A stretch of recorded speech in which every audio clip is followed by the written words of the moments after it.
Hello students, आज हमको पढ़ना है यूजेज ऑफ डायमेंशंस। तो हमारे क्लास 11th के सिलेबस में 3 यूजेज ऑफ डायमेंशंस हमको पढ़ने हैं, जिसमें पहला यूज आज हमको पढ़ना है to check the dimensional correctness of any physical equation. यानी मान लीजिए हमारे पास कोई इक्वेशन लिखी है, तो हम डायमेंशन मेथड की हेल्प से ये समझ सकते हैं कि वो इक्वेशन सही लिखी है या सही नहीं लिखी है। अब कैसे समझ सकते हैं वही हमको यहाँ पे समझना है। तो इसके लिए एक प्रिंसिपल यूज होता है, प्रिंसिपल ऑफ होमोजेनिटी। तो पहले हम लोग समझते हैं कि प्रिंसिपल ऑफ होमोजेनिटी होता क्या है। तो सपोज करिए कि एक इक्वेशन लिखी है, मान लीजिए मैथमेटिक्स के टर्म में ही हम लोग चलते हैं। हमारे पास एक चीज लिखी हुई है, ऐसे मान लीजिए 5x + 2x।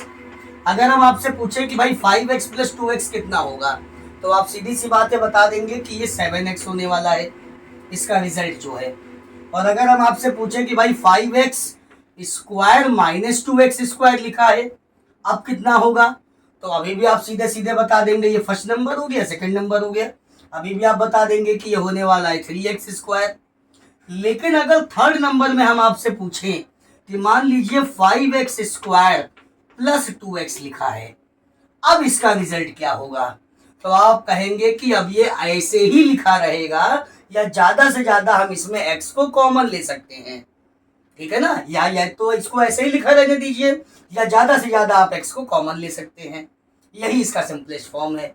तो यानी यहाँ पे देखिए 5 और 2 जुड़ के 7 हो गया था, यहाँ 5 और -2 यानी यहाँ पे ये घट करके 3 हो गया था। लेकिन यहाँ ना तो ये ऐड हो पा रहा है, और अगर माइनस में लिखा होता तो सब्ट्रैक्ट भी नहीं हो पाता। क्यों नहीं हो पाता? क्योंकि यहाँ पावर अलग अलग है। यहाँ x के ऊपर पावर 2 लगी हुई है, और यहाँ कुछ नहीं तो 1 है। यहाँ देखिए दोनों के ऊपर पावर सेम थी तो ऐड हो गया, यहाँ पावर सेम थी तो सब्ट्रैक्ट भी हो गया, बीच में माइनस लगा था। लेकिन यहाँ पावर अलग अलग है, तो ना तो ये ऐड हो पाएगा और ना ही सब्ट्रैक्ट हो पाएगा। और आपको डायमेंशन वाले टॉपिक पे बताया था कि फिजिक्स में पावर का मतलब होता है डायमेंशंस। यानी dimensions are the powers which are placed upon the any fundamental unit to represent the unit of any physical quantity। यानी पावर का मतलब फिजिक्स में डायमेंशन है।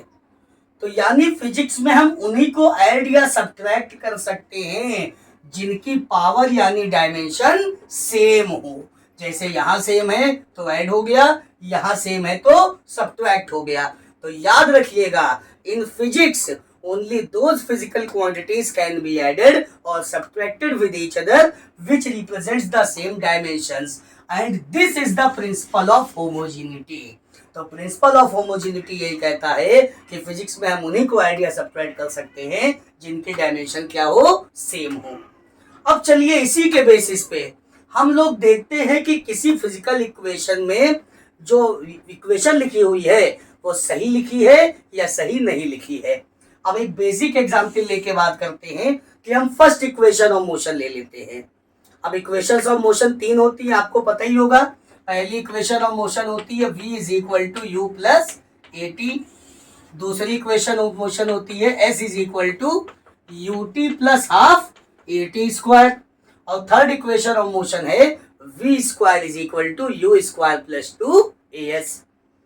अब इसमें कौन सी चीज किसको रिप्रेजेंट करती है, तो v रिप्रेजेंट करता है फाइनल वेलोसिटी, है ये वेलोसिटी बस बाद वाली है।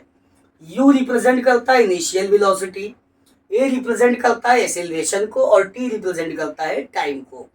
वैसे ही s रिप्रेजेंट करता है डिस्प्लेसमेंट को। बाकी u initial velocity, t time, a acceleration और t टाइम। अब देखते हैं कि ये इक्वेशन सही लिखी है या सही नहीं लिखी है। अच्छा, हमको ये पता चल गया प्रिंसिपल ऑफ होमोजेनिटी से कि हम फिजिक्स में उन्हीं को ऐड या सब्ट्रैक्ट कर सकते हैं जिनकी डायमेंशन सेम हो। तो u को 80 के साथ ऐड ही तो किया गया है, यानी u की डायमेंशन 80 की डायमेंशन के इक्वल आनी चाहिए। और v अगर इज इक्वल टू के दूसरे साइड में जाएगा तो यहाँ माइनस हो जाएगा। तो यानी इन तीनों को आपस में ऐड या सब्ट्रैक्ट किया गया है, तो तीनों की डायमेंशन क्या होनी चाहिए, सेम होनी चाहिए। तो हम क्या करेंगे, हम तीनों की डायमेंशन निकालेंगे। अगर डायमेंशन सेम आती है तो हम कहेंगे कि ये इक्वेशन करेक्ट है, यानी इनको जोड़ा जा सकता है। और अगर डायमेंशन अलग अलग आती है तो हम कहेंगे कि ये डायमेंशनली इनकरेक्ट है। अब देखते हैं, तो सबसे पहले बात करते हैं डायमेंशन ऑफ वी। वी का मतलब है तो वेलोसिटी ही, चाहे इनिशियल हो चाहे फाइनल हो। अब वेलोसिटी का फॉर्मूला होता है डिस्प्लेसमेंट अपॉन टाइम। तो डिस्प्लेसमेंट का यूनिट मीटर अपॉन टाइम का सेकंड। अब मीटर यानी लेंथ, लेंथ का डायमेंशन l, और अपॉन में सेकंड यानी टाइम का डायमेंशन t, ऊपर आएगा -1। तो वेलोसिटी का डायमेंशन हो गया l t की पावर -1। अब अगर हम बात करें डायमेंशन ऑफ u, तो u भी तो वेलोसिटी है। अब u भी वेलोसिटी है तो इसका डायमेंशन भी कितना हो जाएगा, l t की पावर -1। फिर बात करें dimension of at, dimension of at। अब a है एक्सीलरेशन। एक्सीलरेशन का फॉर्मूला होता है rate of change of velocity. अगर हम यूनिट की बात करें तो वेलोसिटी का मीटर पर सेकंड, ये देखिए, और अपॉन में टाइम का सेकंड, तो ये हो जाएगा मीटर पर सेकंड स्क्वायर। और अगर यहीं से हम डायमेंशन लिखें तो मीटर यानी लेंथ की डायमेंशन l, और सेकंड स्क्वायर यानी t स्क्वायर, ऊपर जाएगा t की पावर -2। यानी dimension of acceleration is l t to the power -2। और टाइम, टाइम का डायमेंशन हो गया t, तो l ठीक है, t की पावर, यहाँ देखिए बेस इक्वल है, बीच में मल्टीप्लाई का साइन है तो पावर ऐड हो जाएंगी, तो t की पावर -2 + 1, बेस इक्वल, बीच में मल्टीप्लाई का साइन, पावर ऐड हो गई। अब -2 और +1, एक माइनस और एक प्लस तो घटेगा और साइन बढ़ेगा, यानी माइनस का साइन 2 - 1 1। तो देखिए तीनों का डायमेंशन क्या आ रहा है, सेम आ रहा है। तो इसका मतलब जो हमारी फर्स्ट इक्वेशन ऑफ मोशन है students, it is dimensionally correct, यानी पहली इक्वेशन ऑफ मोशन हमारी डायमेंशनली करेक्ट है। अब देखते हैं second equation of motion dimensionally correct है कि नहीं है। तो देखते हैं, ut को हाफ at स्क्वायर के साथ में ऐड किया गया है, यानी ut की डायमेंशन at स्क्वायर कह दे हम, हाफ नंबर है, नंबर की तो डायमेंशन होगी नहीं, तो ut की डायमेंशन at स्क्वायर के डायमेंशन के इक्वल आनी चाहिए, और s भी उधर जाके माइनस हो जाएगा, यानी तीनों की डायमेंशन आनी चाहिए सेम। तो देखते हैं डायमेंशन ऑफ ut।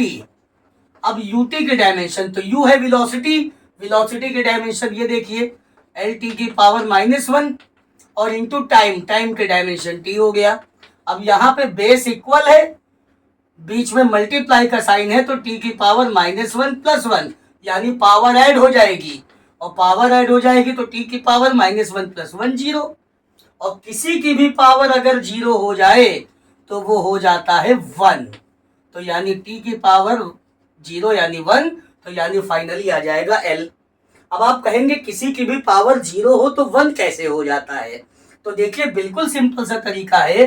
पावर 0 का मतलब प्लस और माइनस में लिखा होगा, तो जैसे मान लीजिए 2 की पावर 1 या 2 की पावर 2 और 2 की पावर -2, तभी तो 2 - 2 होके 0 हो जाएगा। तो अगर इस -2 को हम नीचे लिखे तो 2 स्क्वायर अपॉन 2 स्क्वायर, तो ये कट के 1 ही तो हो जाएगा। तो इसका मतलब अगर किसी की पावर 0 है तो उसकी वैल्यू कितनी आने वाली है, 1। तो किसी की भी पावर अगर 0 हो तो आंसर कितना आ जाता है, 1 आता है, ये आपको ध्यान रखना है। अब बात करते हैं डायमेंशन ऑफ ut। अच्छा हो गया, हाफ at स्क्वायर, तो हाफ यानी नंबर है तो at स्क्वायर हमने लिख लिया।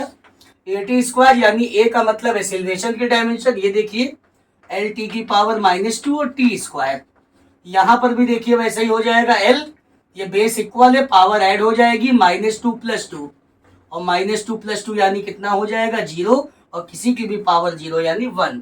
सो फाइनली डायमेंशन आएगी l।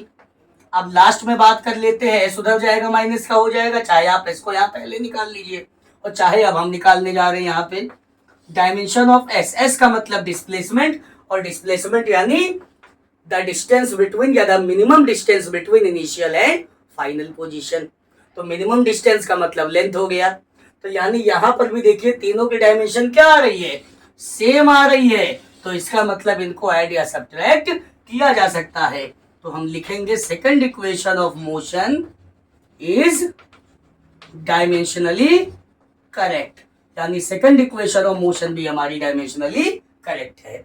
सो आई होप आपको ये टॉपिक समझ में आया होगा कि डायमेंशन के पहले यूज की हेल्प से कोई इक्वेशन सही लिखी है या सही नहीं लिखी है, हम उसको चेक कैसे कर सकते हैं। कोई प्रॉब्लम हो तो कमेंट सेक्शन में आए। और थर्ड इक्वेशन और मोशन आपके लिए होमवर्क है कि आप लोग इसको चेक करिए, अगर इसमें कोई प्रॉब्लम होती है तो हमसे पूछिए। Thank you.